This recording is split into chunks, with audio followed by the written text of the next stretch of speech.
2-3 বছর বয়সের পর থেকে বাচ্চারা অতিরিক্ত দুষ্টামি করলে আমরা তাদের সাথে কিরূপ আচরণ করলে বাচ্চারা আমাদের কথা শুনবে ও দুষ্টামি করবে না। 2-3 বছর বরং আরেকটু সামনের দিকে গেলে 5-6 বছর বয়সে গেলে আজকাল বাচ্চারা অনেক বেশি দুষ্টুমি করে, ঠিক না ঠিক? এবং দুষ্টুমির পরিমাণ দিন যত যাচ্ছে বাচ্চাদের বাড়তেছে না কমতেছে? বাড়তেছে। আমরা ছোটবেলায় বাচ্চাদেরকে এত দুষ্টুমি করতে দেখি নাই, এখন যত দুষ্টুমি করতে দেখি, ঠিক না? এর একটা বড় কারণ হলো বাচ্চাদের হাতে আমরা বিষ তুলে দিয়েছি, সেটার নাম হলো মোবাইল ফোন, স্মার্টফোন।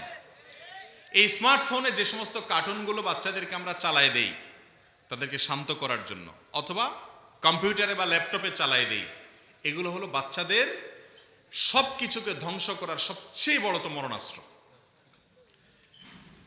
গেমসে বাচ্চারা কি দেখে ভাই বলেন তো? গেমসে বাচ্চারা দেখে হলো ঠুসঠুস করে শুধু মেরে ফেলো সামনে, না? কি দেখে? সব যা সামনে আসে সব কি করে ফেলা, শেষ করে ফেলা। গেমসের মধ্যে কি এরকম কিছু দেখায় যে হারে একটা বাচ্চা কাঁদতেছে, তুমি নিজের খানাটা না খায় তার মুখে তুলে দাও? এরকম কোনো গেম দেখছেন আপনারা আজ পর্যন্ত? কি দেখা গেমসে? টম জেরিরে দৌড়াইতেছে, ঠিক না ঠিক? কে কাকে দৌড়াবে, কে কাকে ধরবে, কে কাকে মারবে।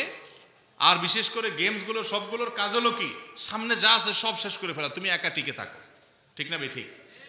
তো পোলাপাইন এগুলো দেখতে দেখতে দেখতে ক্রেজি হয়ে যায়, ক্রেজি।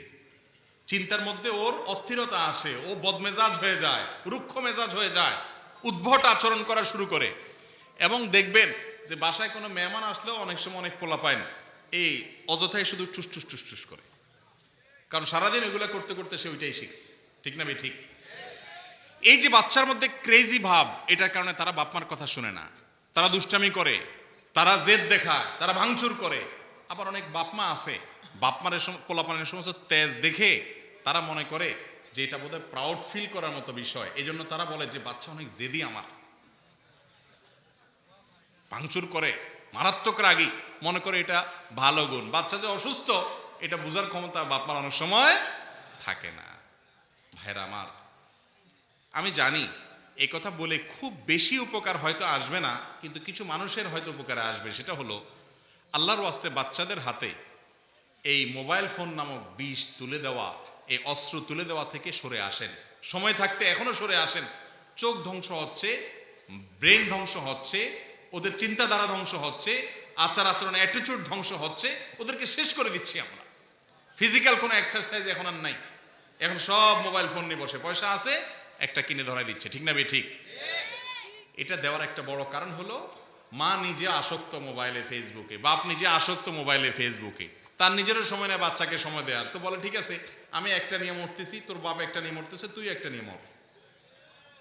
এই না আমাদের চরিত্র? আল্লাহ তাআলা আমাদেরকে বুঝার তৌফিক দান করুন। সন্তানের হাতে মোবাইল যদি না দিয়া থাকতে চান, তাহলে আপনি নিজে মোবাইলের আসক্তি ছাড়তে হবে আগে। আপনি নিজে মোবাইল সারাদিন টিপবেন আর বাচ্চারা বলবেন বাবা মোবাইল ধরে না, মোবাইল ধরে না, এটা কোনোদিনই হবে না। যে মা বাপ চায় যে আমার সন্তান এই মোবাইলের আসক্তি দ্বারা খারাপ পথে যাওয়া থেকে বেঁচে থাকুক, সুস্থ মানুষ থাকুক, ক্রেজি বদমেজাজ না হোক, উদ্ভট আচরণকারী না হোক, দুষ্টামিকারী না হোক, তাহলে সেই বাবা মা তাদের উচিত হলো বাচ্চাকে সময় দেয়া, প্রয়োজন ছাড়া মোবাইল টিপে টিপে ঘাটাঘাটি না করা। ওয়াজ শোনার নাম দিয়া ইউটিউবে ঢুকে ঘন্টাকে ঘন্টা আপনি স্ক্রল করতেছেন, আঙ্গুল দিয়া কি টানতেছেন, মাইলকে মাইল স্ক্রল করে যাচ্ছেন, মনে হয় যে আপনার কি হারাই গেছে, ঠিক না ঠিক? এই আসক্তিটা আজ ব্যাধিতে, মহামারীতে রূপান্তরিত হয়েছে। ছাত্রদের পড়াশোনা ধ্বংস হচ্ছে, পরিবারগুলো ধ্বংস হয়ে যাচ্ছে, স্বামী স্ত্রীকে সময় দেয় না, স্ত্রী স্বামীকে সময় দেয় না, এবং সন্তান বাবা মার সময় পায় না এই মোবাইলের আসক্তির কারণে। এই মোবাইল স্মার্টফোন আজ আমাদের শত্রুতে পরিণত হয়ে গেছে, দুনিয়াও শেষ করতেছে, আখিরাতও শেষ করতেছে। যারা এটা নিয়ন্ত্রণ করে ব্যবহার করা জানবেন না, তারা এটা করবেন না, ছোট বাটনালাগুলো ব্যবহার করবেন। আল্লাহ তাআলা আমাদেরকে আমল করার তৌফিক দান করুন। তো বাচ্চাদের দুষ্টুমি কিভাবে কন্ট্রোল করবেন, এটা হলো মূল পয়েন্ট যেটা বললাম। আরেকটা বিষয় বলি, একটা দোয়া ভাই ওনার আলোচনাতে বলতেছিলেন মুফতি মোহাম্মদ আলী ভাই, সেটা হলো নবী করিম সাল্লাল্লাহু আলাইহি সাল্লাম তার নাতি হাসান হোসেন রাদিয়াল্লাহু তাআলা আনহুকে ছোটবেলায় একটা দোয়া পড়েছিলেন। এই দোয়াটা নবজাতক শিশুর জন্য অনেকগুলো আমল আছে মা বাবার, তার ভিতরে একটা হলো এটা। আজকাল এগুলো জানেও না মানুষ, আমল করবে কোত্থেকে? আমাদের একটা বক্তব্য আছে ইউটিউবে, নবজাতক শিশুর জন্য 11টি করণীয় বাবা মার। এর ভিতরে একটা করণীয় হলো এটা, উইজুকা বিকালিমাতিল্লাহি তাম্মাহ ওয়া মিন শাররি কুল্লি শাইতানিন ওয়া হাম্মাহ ওয়া মিন কুল্লি আইনিন লাম্মাহ, অথবা উইজু বিকালিমাতিল্লাহি তাম্মাতি মিন শাররি মা খালাক। অর্থাৎ আল্লাহর পরিপূর্ণ কালিমার মাধ্যমে আমি আশ্রয় প্রার্থনা করি তোমাকে হে শিশু, যেন তিনি যত ক্ষতিকর সৃষ্টি তার আছে এই সব কিছুর ক্ষতি থেকে তোমাকে বাঁচিয়ে রাখেন সারা জীবন। এই জন্য ছোটবেলায় জন্মের পরপরই দোয়া করতে হয়। মুরব্বীরা, বাপ, চাচা, দাদা যে কেউ এই দোয়া বাচ্চার জন্য করতে পারেন। জন্মের পরপর কোলে নিয়ে তাকে লক্ষ্য করে এই দোয়া পড়া দরকার। এই দোয়া পড়ে ফু দেওয়া যেতে পারে, এর মাধ্যমে বাচ্চা নিরাপদে থাকে এবং তারও আগে থেকে বাচ্চা যেন ভালো থাকে এবং সৎ থাকে, দুষ্টুমি না করে, এবং দুষ্টুমিটা যাতে এই লেভেলে চলে না যায় যেটা আমাদের অতিষ্ঠ হওয়ার কারণ হয়, তার বিপদগামিতার কারণ হয়। তাহলে সেজন্য তার জন্য আল্লাহর কাছ থেকে মা বাপ নিজেদের যখন শারীরিক সম্পর্ক হবে তখনও দোয়া করবে, এবং সে দোয়ার মধ্যে কিন্তু এই কথা বলা আছে শয়তান যেন স্পর্শ করতে না পারে, এবং আরো কিছু আমল আছে, এগুলো করতে হবে। আল্লাহ তাআলা আমাদেরকে আমলের তৌফিক দান করুন। বেশিরভাগ ইমাম সাহেব দেখা যায় তাকবীরে তাহরিমা বাঁধার পর সানা আউযু পড়ে না, এতে নামাজের কি পরিমাণ ক্ষতি হবে? ইমাম সাহেব সানা পড়ে না, এটা আপনি কিভাবে জানলেন? সানা কি জোরে পড়ার জিনিস, আস্তে পড়ার জিনিস না? তাহলে ইমাম সাহেব বেচারা পড়লো না, এটা কেমনি বুঝলেন? হ্যাঁ, একটা বোঝার পদ্ধতি আছে অবশ্য। আল্লাহু আকবার বলে হাত বাঁধে যদি সাথে সাথে সে সূরা ফাতিহা শুরু করে দেয় তাহলে বোঝা গেল যে উনি পড়েন নাই। তো এরকম যদি হয় যে আসলে উনি পড়েন নাই, সেটা ইমাম সাহেব কেন, সেটা মুক্তাদি সাহেবের জন্য একই কথা। যদি কেউ সানা না পড়ে সূরা ফাতিহা সরাসরি শুরু করে দেয়, তার নামাজ হয়ে যাবে, কিন্তু নামাজটাতে একটু ত্রুটি হয়ে গেল, সুন্নতের খেলাফ হয়ে গেল, নামাজ হয়ে যাবে। নিয়মিত যদি এরকম করে ইমাম সাহেব, তাহলে ইমাম সাহেবকে সতর্ক করতে হবে, সতর্ক করতে হবে যে ইমাম সাহেব আপনি নিজে নিয়মিত সুন্নত আমল করেন না, সাথে সাথে সূরা ফাতিহা শুরু করেন, তাহলে আমরা কি করব? একদিন দুই দিন হঠাৎ কদাচিৎ হয়তো হতে পারে, কিন্তু নিয়মিত এরকম হলে সেটা দোষণীয়। তবে নামাজ হয়ে যাবে এতে।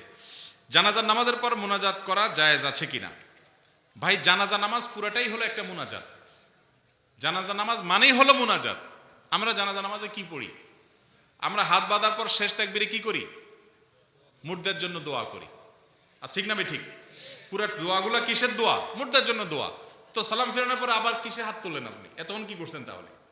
এটা ভুল। জানাজা নামাজের পর সালাম ফেরানোর পর আর নতুন কোনো কি নাই, দোয়া নাই। দোয়া তো আপনি এতক্ষণ মুর্দার জন্য করলেন, দোয়ার জন্যই তো এই নামাজ। জানাজা নামাজটা তো সাধারণ নামাজ না, এটা মূলত দোয়া মুর্দার জন্য। সবাই মিলে দোয়া করলাম, আল্লাহুম্মা ফিরলি হাইয়িনা ওয়া মাইয়িতিনা, আল্লাহ মুর্দাকে আপনি মাফ করে দেন, দোয়া করলেন না?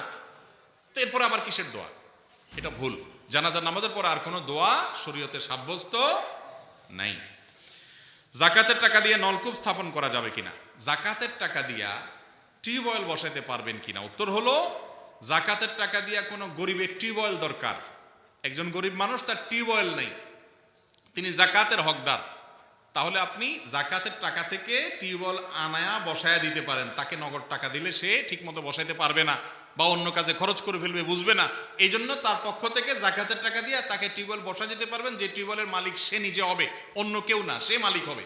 তার যে ঘর আছে ঘরের পাশে বসাই দিলেন, তার এরিয়াতে বসাই দিলেন, এটা জায়েজ আছে। কিন্তু আপনি যদি যাকাতের টাকা দিয়ে মসজিদের পাশে একটা টিউবওয়েল দেন, স্কুলের সামনে একটা টিউবওয়েল দেন, মাদ্রাসায় একটা টিউবওয়েল দেন, বা একটা টিউবওয়েল দিচ্ছেন যে সবাই পানি খাবে, এটা জায়েজ নেই। কেন জায়েজ নেই? কারণ যাকাতের টাকা গরিবের হক। মসজিদে, মাদ্রাসা, রাস্তায় বা সবাইকে যখন খাইতে দিবেন, তখন এটা এককভাবে কারো মালিক হবে না, ধনী গরিব সবাই খাইতে পারবে। ঠিক না ঠিক? ওইটার জন্য আলাদা দিবেন, সেটা হলো সদকায়ে জারিয়া, ওইটাও সওয়াবের কাজ, সবাই খাক, ধনী গরিব সবাই খাক, সেটাও সওয়াবের কাজ, কিন্তু সেটা হলো সদকায়ে জারিয়া। যাকাতেরটা শুধু গরিবকে দিতে হবে, গরিবকে মালিক বানায় দিবেন, তারটা সে অন্যকে দিলে দিবে, তার ব্যাপার। কথা কি বুঝাতে পারছি? অতএব কোনো ব্যক্তিকে ব্যক্তিগতভাবে কোনো অভাবী মানুষকে যদি আপনি টিউবওয়েল বসায় দেন, তার দরকার আছে যাকাতের টাকা দিয়ে, এটা জায়েজ আছে। কিন্তু আপনি টিউবওয়েল বসায় দিলেন, অনেক এলাকাতে দেখা যায় 5-7 ঘরের মানুষ সবাই মিলে টিউবওয়েলে পানি খাবে, কমন ভাবে না, এরকম জায়গায় যাকাতের টাকা দিয়ে বসানো জায়েজ নাই। এমনি সাধারণ টাকা দিয়ে বসাতে পারেন, সদকা জারিয়া সওয়াব হবে।